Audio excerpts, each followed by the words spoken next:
तो गाइज आज हम मार्वल सिनेमैटिक यूनिवर्स के उन कैरेक्टर्स के बारे में बात करने जा रहे हैं जो कि किसी भी मूवी के लिए उतने इंपॉर्टेंट होते हैं जितने हीरोज इंपॉर्टेंट होते हैं। कुछ सुपर हीरो जबरदस्त पावर्स के साथ पैदा होते हैं, कुछ को पावर्स बाद में मिलती है और कुछ अपनी पावर्स को अर्न करते हैं, पर हर विलन अपने पावर और इंटेलिजेंस को अटेन करते हैं अपनी मेहनत से। विलन्स के मोटिव जरूर गलत हों पर उनकी मेहनत बहुत जबरदस्त होती है। तो आज हम बात करने जा रहे हैं विलन्स की, और ऐसे वैसे विलन्स नहीं बल्कि 10 सबसे जबरदस्त विलन्स की जो कि यूनिवर्स को अंधेरे में रखना चाहते थे, यूनिवर्स पर कब्जा करना चाहते थे, यूनिवर्स को आधा करना चाहते थे, अर्थ को तबाह करना चाहते थे, एवेंजर्स को तोड़ना चाहते थे और इनमें से एक बंदा तो पूरे डायमेंशन की बैंड बजाना चाहता था। इस सज्जन को क्या तकलीफ है भाई? तो गाइज मैं हूं अमन सिन्हा और आज हम बात करने जा रहे हैं मार्वल सिनेमैटिक यूनिवर्स के टॉप 10 विलन्स के बारे में। तो स्पॉयलर्स का ध्यान रखते हुए चलिए शुरू करते हैं। नंबर 10, काइसिलियस। डॉक्टर स्ट्रेंज की पहली मूवी का असली विलन डोरमामू नहीं बल्कि काइसिलियस था। कई फैंस नहीं जानते पर काइसिलियस अर्थ को डार्क डायमेंशन से इसलिए मर्ज करना चाहता था क्योंकि उसे लगता था कि ऐसा करने से वो अपनी मरी हुई वाइफ और बच्चे से वापस मिल पाएगा। और मूवी के अंत में काइसिलियस डार्क डायमेंशन का हिस्सा तो बन जाता है पर एक बड़ी कीमत चुकाने पर। लेकिन अपने इन सारे बुरे कामों के अलावा काइसिलियस एक बहुत पावरफुल सॉर्सरर भी था जिसने सबसे पहले एंशिएंट वन की जबरदस्त पावर्स का राज पता लगाया। Number 9, Eric किलमॉन्गर। नज़ादाका यानी कि एरिक किलमॉन्गर अपने पिता के मोटिव के लिए तचाला को हराने आया था। उसके पिता चाहते थे कि दुनिया में अफ्रीकन डेसेंट के लोगों पर हो रहे अत्याचार खत्म करने के लिए उन्हें दुनिया पर कंट्रोल बनाना होगा। और ये बात सही है कि लोगों के रंग के आधार पर उनके साथ भेदभाव नहीं होना चाहिए, पर किलमॉन्गर का इस भेदभाव को खत्म करने का तरीका गलत था। इसीलिए तचाला ने उसे रोका जरूर पर वो किलमॉन्गर ही था जिसने तचाला को मोटिवेट किया वकांडा को दूसरे देशों के सामने लाने के लिए और सबको एक करने के लिए। Number 8, Helmut ज़ीमो।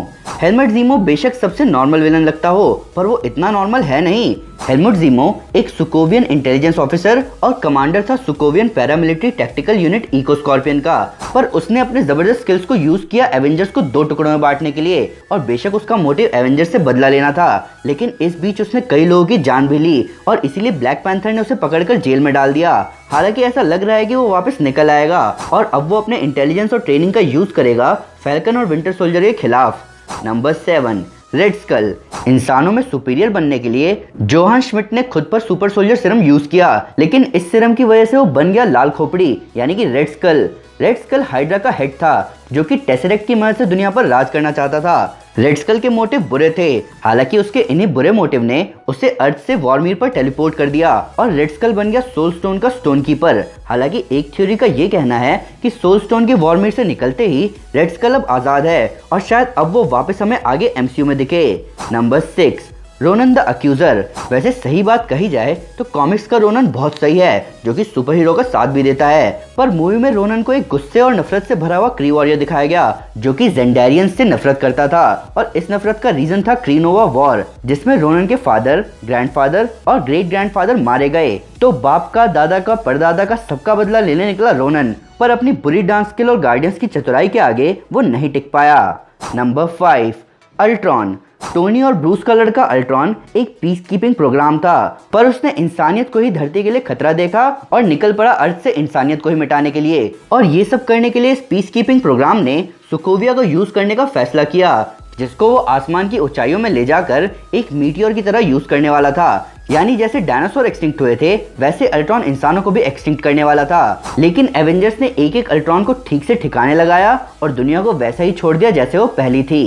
Number 4, ego. नल्ले का बाप और यूनिवर्स के सबसे पावरफुल बीइंग्स यानी कि एक सेलेस्टियल्स में से एक ईगो एक लिविंग प्लैनेट था जिसका एक ही मकसद था, हर दूसरे प्लैनेट पर जाकर सेटिंग करना, फिर टेराफॉर्मिंग की मदद से उस प्लैनेट को अपना एक्सटेंशन बना के करोड़ों जिंदगियां खत्म कर देना। जिसका मतलब अगर उसका प्लान काम कर जाता तो पूरे यूनिवर्स में सिर्फ वो और पीटर ही बचते। नल्ले का बाप बहुत ईवल था। नंबर 3, लोकी। लोकी लॉफिसन कोई इवल एंटिटी नहीं है, वो बस अपना जन्मसिद्ध अधिकार चाहता था कि उसे भी उतनी ही अपॉर्चुनिटीज मिले जितनी उसकी भाई को मिलती आई हैं। पर जब लोकी को लगा कि उसके अडॉप्टेड होने की वजह से उसको राजा नहीं बनाया जाएगा तब उसने मैटर अपने हाथ में लिया। हालांकि इन सब से भी बात नहीं बनी तो उसने अर्थ पर अटैक कर दिया, पर जब सब नॉर्मल हुआ तब समय के साथ साथ उसका हेट कम हुआ, पर जब उसका हेट खत्म हुआ तब थैनोस आया और लोकी मारा गया। हालांकि अब एक दूसरे टाइम का लोकी हम सबके सामने आने वाला है जिसका हेट अभी भी उतना ही है जितना पहले था। नंबर 2, हेला। एसगार्ड की एक्सिक्यूशनर और मौत की देवी हेला ओडिन्स डॉटर एमसीयू में एक बहुत ही अलग अवतार में दिखी, जहां उसके एसगार्ड पर राज करने के मोटिव को डिराइव किया जा सकता है ओडिन की खराब पेरेंटिंग की तरफ से। ओडिन पहले खुद 9 रियल्म्स पर राज करने के लिए अपनी बेटी के साथ मिलकर जंग लड़ते रहे, पर जब उन्होंने हर तरफ शांति लाने का फैसला किया तो हेला को ये समझ नहीं आया और तब वो निकल गई ओडिन से लड़ने। तो सही मायने में हेला के इविल नेचर के पीछे ओडिन जिम्मेदार हैं। हालांकि इसका नुकसान उठाया बेचारे थॉर ने अपना हैमर म्योनिर गवा के। नंबर 1 पर जाने से पहले हम कुछ स्पेशल मेंशंस करना चाहेंगे।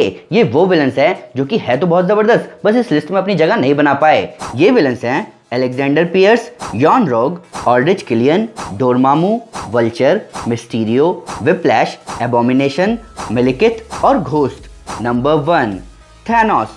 द मैड टाइटन थैनोस एक जेनोसाइडल वॉरलॉर्ड है जिसने अपने प्लैनेट और उसके लोगों को खोने के बाद यूनिवर्स में स्टेबिलिटी लाने को अपना ऑब्जेक्टिव बनाया, जिसके लिए उसका मानना था कि यूनिवर्स की पॉपुलेशन ही यूनिवर्स के रिसोर्स खत्म करने के लिए जिम्मेदार है। अब थैनोस की नीयत तो सही थी, पर उसके प्लान को पागलपन माना जाएगा, क्योंकि कुछ अच्छा करने के लिए दूसरों की जान लेना कोई अच्छाई नहीं होती। कुछ अच्छा करने के लिए अपनी तरफ से सैक्रिफाइस करना होता है, दूसरों की तरफ से नहीं। तो गाइज ये थे एमसीयू के टॉप 10 विलन्स, और ये तो वो हैं जिन्हें हम एमसीयू में देख चुके हैं। अभी मार्वल में और भी जबरदस्त और हमारी सोच से भी बड़े विलन्स दिखने वाले हैं। बस माहौल जल्दी से जल्दी नॉर्मल हो जाए। पर फिर भी अगर उससे कोई डिटेल मिस हो गई हो या फिर उसके नया फैक्ट है इस वीडियो से रिलेटेड, तो प्लीज़ हमें कमेंट पर जरूर बताएं। साथ ही साथ आप मुझे ये बताएं कि इन सारे विलन्स में से आपका फेवरेट विलन कौन सा है। ऊपर से लेटेस्ट सुपर न्यूज़ और ऑसम सुपर फैक्ट्स के लिए हमें फेसबुक, ट्विटर और इंस्टाग्राम पर फॉलो करना ना भूलें। वैसे तो हम हर जगह हैं, पर फिलहाल घर में हैं। तो गाइस अगर आप थैनोस जैसे तगड़े विलन की और भी कहानियां देखना चाहते हैं तो मैं आपको हमारे इन्फिनिटी कॉमिक सीरीज रिकमेंड करूंगा। साथ ही साथ अगर आपको वीडियो पसंद आए तो इस वीडियो को लाइक और शेयर जरूर करें। ऐसे कई सारे सुपर कंटेंट के लिए हमारे चैनल को सब्सक्राइब करना ना भूलें। Thank you guys, this is Aman Sinha and you are super super. Piece.